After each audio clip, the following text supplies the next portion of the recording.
All right. Hail and welcome everyone to this week's episode of Midgard Musings. Thank you so much for tuning in and watching today. This is your first time watching. My name is Jesse and I'm the host here each and every week on the YouTube channel for Midgard Musings. I appreciate your support, appreciate you watching.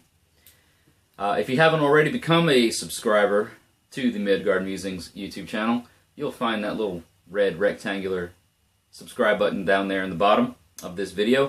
If you click on that, and then once you click on that, click the bell notifications, two cool things will happen. First of all, you'll become a subscriber to this channel, which absolutely costs you nothing.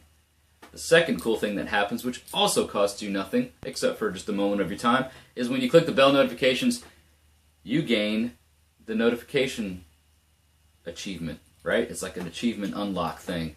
If you're any of the video gamers out there, achievement unlocked, right? You're notified each and every time I upload a video on this channel, which is pretty cool because you don't have to wonder, when is he uploading a new video? You're notified about it. You are one of the first to know. So click on the subscribe button, become a subscriber, click the bell notifications, and be notified each and every time I upload a video on this channel.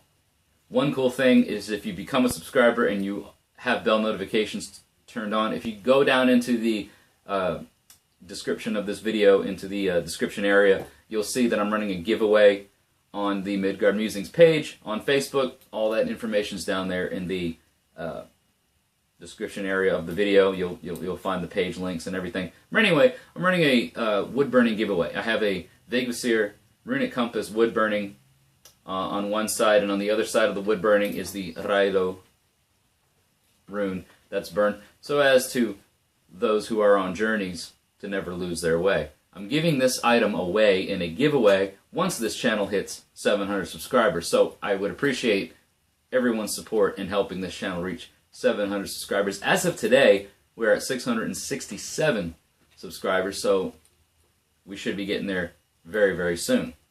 Anyways, enough of that. Let's get into the discussion for this week. We're going to be talking this week about something that is a very important part of heathenry, and or at least in the ancient aspects and some modern constructs of heathenry nowadays. This is something that we hear a lot about: Innagard versus Utangard. Okay. And before we get into that discussion, let me go ahead and light our incense, light our candle. It's customary on this channel. So, I believe today's aroma on the incense stick that I have burning here is kind of an apple aroma. So, got that going. Let's get our candle going here, and then we'll get into the discussion straight away. So thank you everyone for watching today's video and subscribing and being a supporter for Midgard Musings. I'd like to raise my glass. Everyone down here, those that are watching on YouTube, right over here I've got Facebook going. All my Facebook live viewers, hail and skull to you. Hail and skull to all the YouTube viewers. Thank you so much for your support. Alright. So, now that we've got all the formalities out of the way, all that fun stuff, Innagard and Utangard. Now, if you're a new viewer of this channel, or you may be new in the heathenry path, first of all, guys, check these things out. I'm going to show the Facebook fans down here my arm guards, or my leather bracers. You guys are watching on YouTube, check these things out. I've been looking for these things for a long time. I acquired these years and years ago. These are going to be a staple here on the channel. Solid leather arm bracers, got some Celtic knotwork, which you really can't see too well on the camera. But anyway, I got these things years and years ago when I was a teenager, and I finally found them amongst some of my possessions here. So these are going to become a kind of a staple here on the channel, so there's that. Anyway, Innagard and Utangard. If you go down into the description area of this video, you're going to see a link for a video, which will also be linked in a card, an annotated card up here in the somewhere up here in the corner section of the video, for Eric Wardweaver Shervin's video about Innagard and Utangard. He goes into a great length of detail about this particular thing. Okay, I'm going to be talking about it. I encourage you to check out Eric's channel because he has a wonderful approach to heathenry. He has a wonderful knowledge of the kind of the worldview of heathenry in the actual grassroots application of heathenry. But like I said, today we're going to be talking about Innagard and Utangard. So what this essentially means, in very layman's terms, Innagard is the inner yard. Now, what I mean by that, or what is implied by the inner yard, okay, is it is the enclosure of the farmstead, or the enclosure of the society, right, of the people. And what this basically means is that it is the things that are within, okay, the things that are closest to you, and the things that are within your inner yard, or the things that are within your Innagard, are those things that are nearest and dearest to you, okay? The things that mean the most to you, and that things that you are closest to, right? Those things that fall outside of that inner circle, or that fall outside of that inner yard, is Utangard, okay? We're going to talk a little bit just about the basic etymology of that word, Innagard and Utangard. Now, you may notice that words such as Asgard, okay, Midgard, the name of this channel, Midgard Musings, Midgard, Asgard, Innagard, Utangard, that last word, that last part of that word, Gard, okay, we're going to talk a little bit about that. That is essentially the enclosure, okay, or the area, if you will. So, Asgard, all right, that's a compound word in Old Norse. Os meaning the gods, and Gard meaning enclosure. So you have Asgard, enclosure of the gods. Midgard, okay, the inner, or the middle enclosure, middle earth, if you will, wherein we dwell, mankind or humankind. Innagard, the inner enclosure, all right, that which is enclosed inside, the inner yard, okay? So if you picture a farmstead or a homestead or an area that has a fence, okay, that kind of borders that area, everything that is within that fence is your inner yard, your Innagard, okay? Innagard is a place in the ancient arch-heathen mindset, or even now, in modern times. It could be a place or even a state of mind that is orderly, civilized, or law-abiding, okay? This is an area that sort of contains everything that is structured, ordered, and good for that family, for that society, for that community, if you will, okay? The things that dwell outside of your Innagard is that which is chaotic or wild or anarchic. Things that are just outside of the realm of order, okay? Utangard, outside of the inner ordered structure of your society, okay? Now, for the most part, what we're going to be talking about in this video is how Innagard applies to us as modern heathens, right? Because you got to think how the social structure of the time of the arch-heathens, where we draw a lot of our, you know, inspiration from, or the things that we draw from in this path, okay, in this heathen path, comes from a time that is long gone, right? So we're pulling from an arch-heathen or an arch, you know, an older time, and we're applying these in modern aspects. You know, so we're talking about concepts of a society that existed long before what exists now. All right. So the Innagard is what is nearest and dearest to you, and the ones that are closest to you, and the Utangard is that which is outside of that inner closeness. Okay. Now that doesn't necessarily mean that Utangard is bad, okay, or negative in a way, because in the arch-heathen times and in ancient society, Utangard had its place. All right? Let's say, for instance, that in the arch-heathen times, you had the Volva, okay, the Norse sorcerers or sorceresses, the witches, all right, the ones that dealt with sort of the magical aspects of society, right? They typically chose to dwell outside of the inner yard. They were Utangard by choice, okay? They voluntarily placed themselves in that area because it better served those within if the Volva were outside of that. They didn't want they didn't want to know about that inner dealings with that person, because they would come and they would serve the community. They would for their spiritual needs, but they didn't necessarily need or want to know about what was going on with that one particular person or this particular family or this or that. So they remained Utangard. They remained outside of that inner yard, you know? It was better for the Volva, and it was better for those types to remain outside in order to best serve the community for those needs. They didn't want to have any sort of like predisposed ideas, you know, or predetermined notions or predetermined ideas about who the person. So let's say, for instance, I was the Volva, or you that are watching, you know, you were the Volva of that community. You didn't want to necessarily know anything about me personally before you came in and were inserted into that area. Okay, you wanted to have sort of like an unbiased opinion or an unbiased knowledge of that area. Okay, so Innagard was the inner, Utangard is the outer.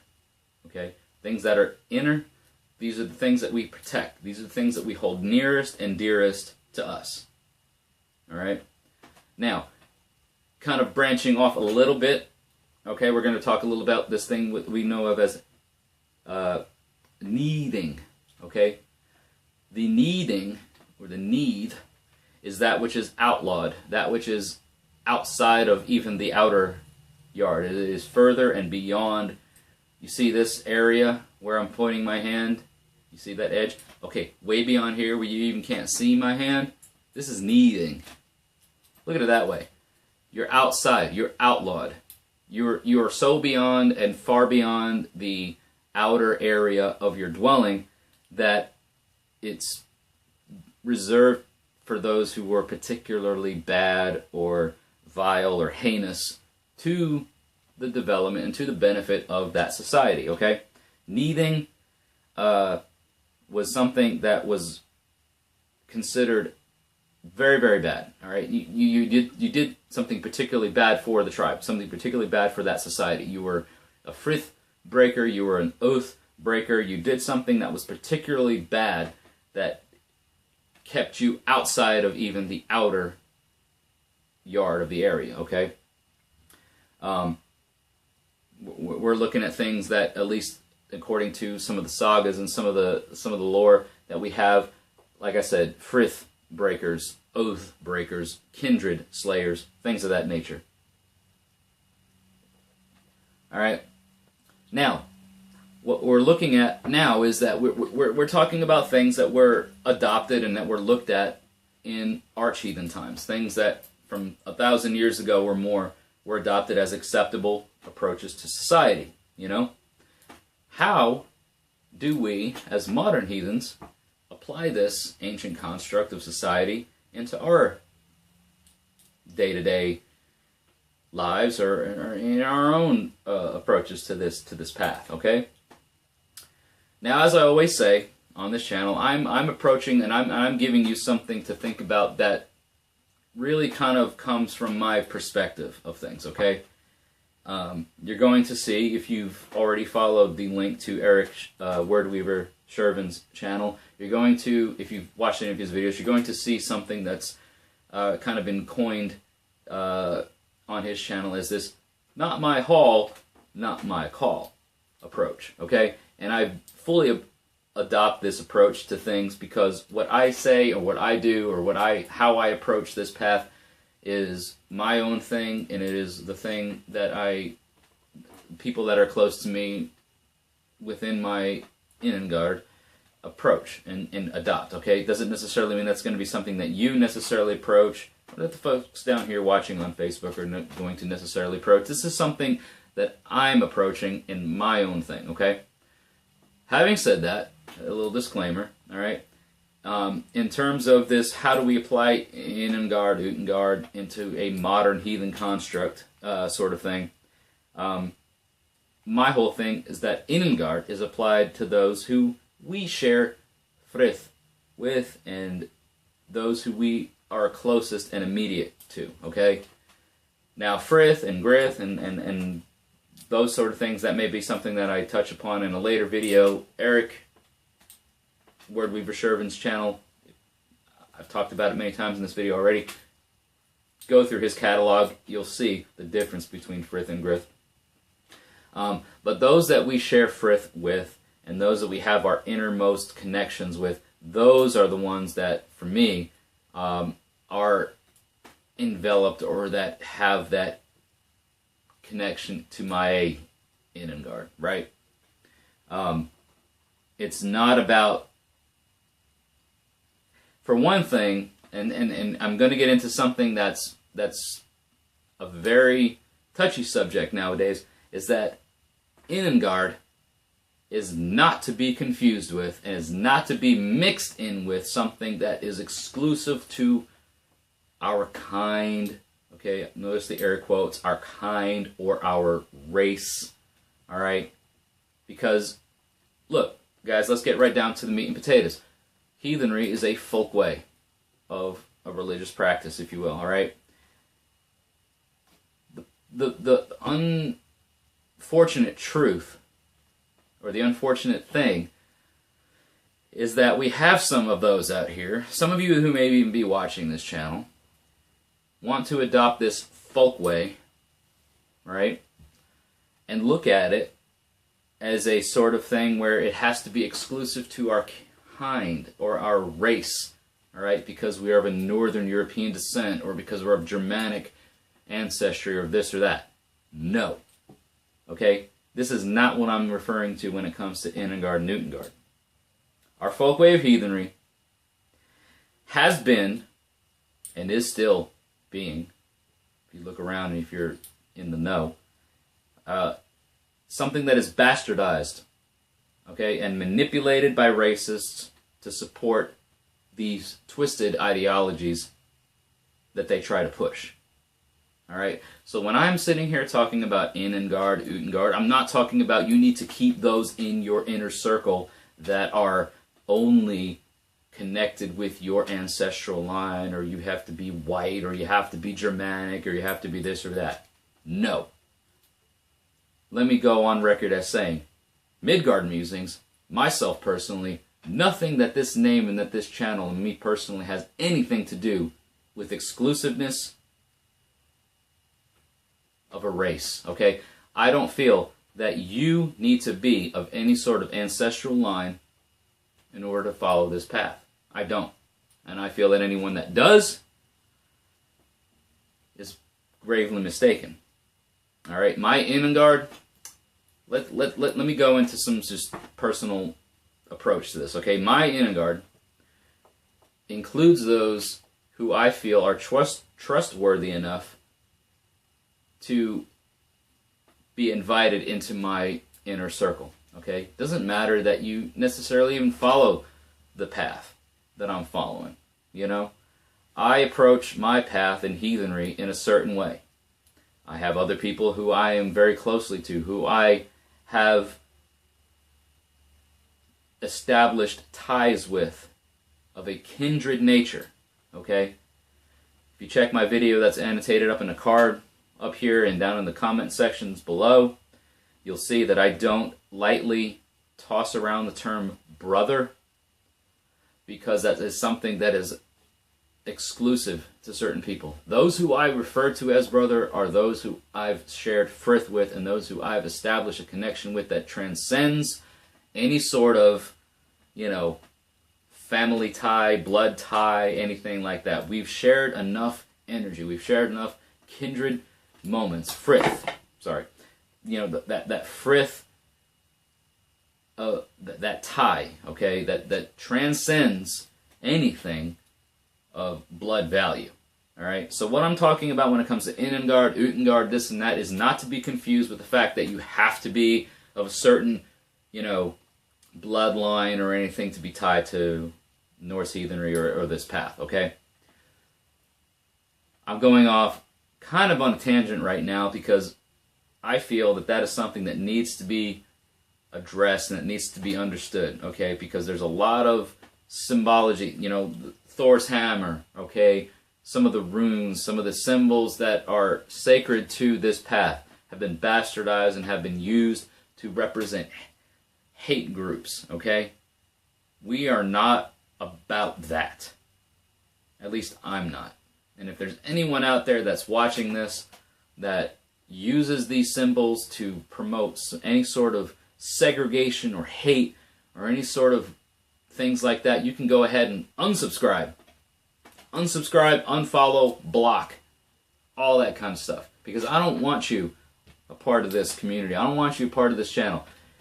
If you're misled in any way, you want to talk to me about it, go ahead and message me on the Facebook page, which is all linked down there in the description, and I'll gladly talk to you about it. But if I feel like you're out in left field somewhere and you have no intention of changing your ways, I don't want anything to do with you, all right? Because the gods, the Norse gods, the Germanic gods that I hail and that I, revere and that I worship, okay? The Norse gods, Odin, Thor, Frigg, Freya, Tyr, Balder, Ullr, Skali, all these different various gods in our pantheon, okay?